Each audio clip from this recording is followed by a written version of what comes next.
Welcome to Latha cooking club. இன்னைக்கு video என்ன எதை பத்தின்னா, கோகுலாஷ்டமி வருது சனிக்கிழமை அன்னைக்கு. அதுக்கு முன்னாடி நம்ம ஸ்டெப் பை ஸ்டெப்பா ஒன்னொன்னா நம்ம ரெடி பண்ணி வச்சிருந்தோம்னா கொஞ்சம் ஈஸியா இருக்கும் அன்னைக்கு பட்சணம் எல்லாம் பண்றதுக்கு. அதுக்காக தான் நான் அது உங்களோட ஷேர் பண்ணிட்டேன். இது வந்து கோகுலாஷ்டமி ப்ரிப்பரேஷன் வீடியோ தான் இது. முன்னாடியே கொஞ்சம் தயார் பண்ணி வச்சிருந்தோம்னா எல்லாமே அன்னைக்கே வந்து நைவேத்தியத்துக்கு பண்றதுனால அன்னைக்கே எல்லாமே ரெடி பண்ணி பண்ணணும்னா ரொம்ப கஷ்டம். கொஞ்சம் அதனால ஸ்டெப் பை ஸ்டெப்பா எல்லாம் பண்ணி ரெடியா வச்சிருந்தோம்னா காத்தால அன்னைக்கு எழுந்த உடனே நைவேத்தியத்துக்கு பண்றதுக்கு ரொம்ப ஈஸியா இருக்கும். அதை சொல்றதுக்கு தான் நான் இந்த வீடியோ. நான் வந்து ஒரு 2 கிலோ வரைக்கும் அரிசி இன்னைக்கு வந்து என்ன பார்க்க போறோம்னா, கைமுறுக்கு, தட்டை, உப்பு சீடை, வெள்ளை சீடை இது வரைக்கும் பார்க்க போறோம். அதுக்கு வந்து நான் ஒரு 2 கிலோ அரிசியை வந்து ஒரு 4 மணி நேரம் ஊற வச்சு அதை நல்லா களைஞ்சு ஃபேன் அடியில உணர்த்தி மிஷின்ல தான் அரைச்சின்னு வந்திருக்கேன். இது மிக்சில எல்லாம் வந்து இவ்வளவும் அரைக்கவும் முடியாது. ஏதோ கொஞ்சம் வேணா அரைச்சிக்கலாம். ஒரு 2 டம்ளர் 3 டம்ளர் போட்டா வேணா அரைக்கலாம். அதுக்கு மேல அதை அரைக்க முடியாது. அதனால நான் மிஷின்ல தான் அரைச்சின்னு வந்திருக்கேன். இது வந்து பாருங்க நல்லா நைஸா இருக்கு அரிசி. இதுக்கு நான் வந்து ஒரு 2 டம்ளர் உளுத்தம்பருப்பை நல்லா செவக்க வறுத்து அரைச்சி வச்சுருக்கேன். இது வந்து எல்லாத்துக்குமே இது போடுறதுக்கு இது என்ன அளவுல போடணுங்கிறத நான் அந்தந்த இது ரெடி பண்ணும்போது உங்களுக்கு சொல்றேன். இது வந்து உளுத்தம்பருப்பை நல்லா வறுத்து ரொம்ப செவக்கிறதுக்கு இல்லை, ரொம்ப வெள்ளையாகவும் இருக்கக்கூடாது, மீடியமா அதை பொன்னரமா வறுத்து அதையும் மிக்சியில தான் மிஷின்ல தான் அரைச்சி வந்து வச்சிருக்கேன். இதுவும் இந்த மாவு ரெடியா இருக்கு. இப்போ முறுக்குக்கு வறுக்க வேண்டாம். முறுக்குக்கு வந்து நம்ம வறுக்காம முறுக்கு பண்ணிடலாம். கை முறுக்கு, தட்டை எல்லாம் மாவு வறுக்க வேண்டாம். சீடைக்கு மட்டும், உப்பு சீடைக்கும் வெள்ளை சீடைக்கும் நல்லா மாவு செவக்க வறுக்கணும். அப்பதான் அது வெடிக்காம வரும். சீடையும் வெடிக்காம வரும், நல்லா கரக்கரன்னு இருக்கும். அதுக்கு வந்து நான் அளவெல்லாம் நான் சொல்றேன், மாவு பிசையும் போது சொல்றேன். இப்ப வந்து உப்பு சீடைக்கு வறுத்து எடுத்து வச்சுக்கலாம். இது ஒரு 2-3 நாள் வீடியோவா நான் போடுறேன், 2-3 எபிசோடா போடுறேன். ஏன்னா ஒரே நாள்ல எல்லாமே ரெடி பண்ணி வச்சாக்க உங்களுக்கு ரொம்ப அது பார்க்கவும் வளவளன்னு இருக்கும், உங்களுக்கும் புரியாது நம்ம சொல்றது. இன்னைக்கு உப்பு சீடைக்கு மாவு ரெடி பண்ண அரைச்சின்னு வந்து வச்சிருக்கிறது, உப்பு சீடைக்கு வறுக்கிறது, அது மட்டும் இன்னைக்கு பாத்துடலாம். நாளைக்கு வெள்ளை சீடைக்கு பாகு எடுத்துடலாம். அதுக்கப்புறம் முறுக்கும் தட்டையும் போடுறது எப்படி பண்றது, என்னென்ன அதுல அளவுங்கிறத நான் உங்களுக்கு சொல்றேன். அதே மாதிரி பண்ணிட்டீங்கன்னா ரொம்ப நல்லா இருக்கும், கரக்கரன்னு வரும், சீடை எல்லாம் வெடிக்காது, நீங்க பயப்படவே வேண்டாம். அதை இப்ப வந்து மாவு வறுக்கிறத பாத்துடலாம். நான் வந்து இந்த பாத்திரத்துல ஒரு 3/4 பாத்திரம் அளவுக்கு எடுத்துட்டு இருக்கேன். தோராயமா தான் அளந்துட்டு இருக்கேன், இன்னும் கரண்டில எல்லாம் அளக்கல. இது வந்து நல்லா வறுத்துக்கலாம். முதல்ல உப்பு சீடைக்கு வறுத்துடலாம். இதை நல்லா வறுத்துட்டு இந்த ஈரப்பசை இல்லாம இருக்கணும். இது பாருங்க, இது வந்து ஈரமா இருக்கிற மாவு. இது நல்லா வறுத்துண்டு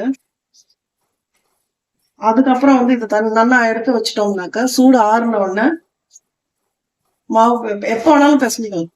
இதை நம்ம வறுத்துட்டு உடனே பண்ணணுங்கிறது இல்லை, 2 நாள் முன்னாடியே இதெல்லாம் ரெடி பண்ணி வச்சுக்கலாம். இந்த மாவெல்லாம் நல்லா வறுத்துட்டு உளுத்த மாவு வறுத்து அரைச்சி வச்சுக்கிறது, இதெல்லாம் நம்ம பண்ணி வச்சிருந்தோம்னா அன்னைக்கு ஈஸியா இருக்கும். இப்ப இது வந்து நான் உப்பு சீடைக்கு தான் வறுக்கிறேன். பாருங்க, இது வந்து கொஞ்சம் இந்த ஈரப்பசை போக வறுக்கணும். வெள்ளை சீடைக்கு நல்லா கொஞ்சம் செவக்கவே வறுக்கணும். கொஞ்சம் நன்னாவே, இதை விட இன்னும் கொஞ்சம் கூட கொஞ்ச நேரம் வறுக்கணும். எல்லாம் ஒன்னா போட்டு வறுக்க முடியாது, அதனாலதான் நான் வந்து தனித்தனியா காமிக்கிறேன் உங்களுக்கு. இது வந்து உப்பு சீடைக்காக வறுக்கிறது.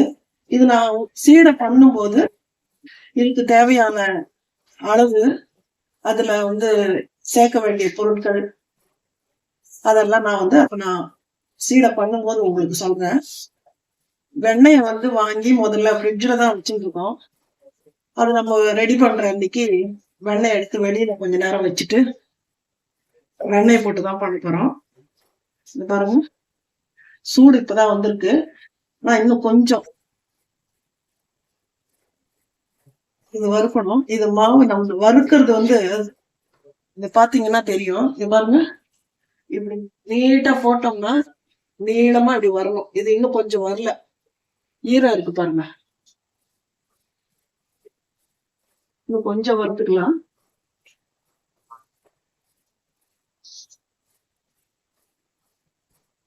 வந்து வறுத்தது போருமான்னு தெரியறதுக்காக நான் சொல்றேன். எல்லாருமே இது வரைக்கும் பண்ணியிருப்பேன். பிகினர்ஸுக்காக தான் நான் சொல்றேன். முதல்ல பண்றேன், ரொம்ப பண்ணி பழக்கம் இல்லாதவங்களுக்காக நான் சொல்றேன். இது நம்ம வறுத்துட்டு இப்படி கோல மாதிரி போட்டோம்னா நீளமா வரணும். நடுவுல துண்டு விழாம நீளமா வரணும். அதுதான் வந்து நம்ம வறுக்கத்தினுடைய அளவு. இது போறோம். இன்னும் கொஞ்சம் வறுத்தப்புறம் பாருங்க, இது பார்த்தாலே தெரியும் உங்களுக்கு. இது வந்து இது வறுக்கிறதே இவ்வளவு நேரம் காமிக்கிறேன்னு நினைக்காதீங்க. நீங்க அது பாத்தீங்கன்னா தான் உங்களுக்கு தெரியும். பாருங்க, ஈரம் இல்லாம இருக்கு பாருங்க.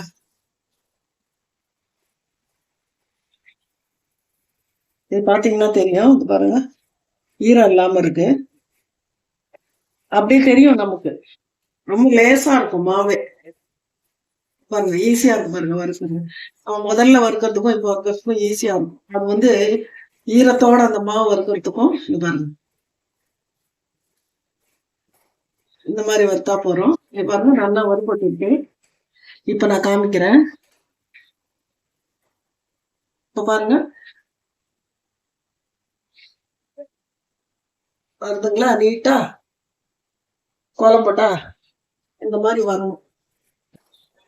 இது இந்த அளவுல வந்து வறுத்துட்டோம்னா இதை நல்லா ஆற வச்சுட்டு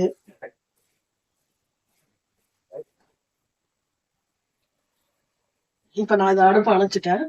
சீடைக்கு வறுத்துருக்கோம். இன்னைக்கு வந்து சீடைக்கு வறுக்கிறது மட்டும் சொல்லியிருக்கேன். நாளைக்கு பாகு எடுத்துட்டு வெள்ளை சீடைக்கு பாகு எடுக்கிறது, அதுவும் வறுக்கணும் மாவு. அது கொஞ்சம் வறுக்கிற அளவு அதையும் சொல்றேன். இப்ப இது மாதிரி நீங்க வறுத்துட்டு சலிச்சுட்டு மாவை நான் சொல்ற அளவுகள்ல போட்டு பண்ணேன்னா சீடை வந்து வெடிக்காது, நல்லாவும் வரும். எல்லாருக்குமே வந்து சீடைனாலே ஒரு பயம், அதனால ஆத்துல யாருமே பண்ண மாட்டா. கடையிலேயே வாங்கிக்கலாம். நம்ம அது சரியா வரலன்னா என்ன பண்றது, வெடிக்கும் அப்படிங்கிற ஒரு பயம் இருக்கும். இந்த மாதிரி மாவை நல்லா வறுத்துட்டு அதுக்கப்புறம் அதை சலிச்சுட்டு மாவை இப்ப ஆற வச்சிடணும்.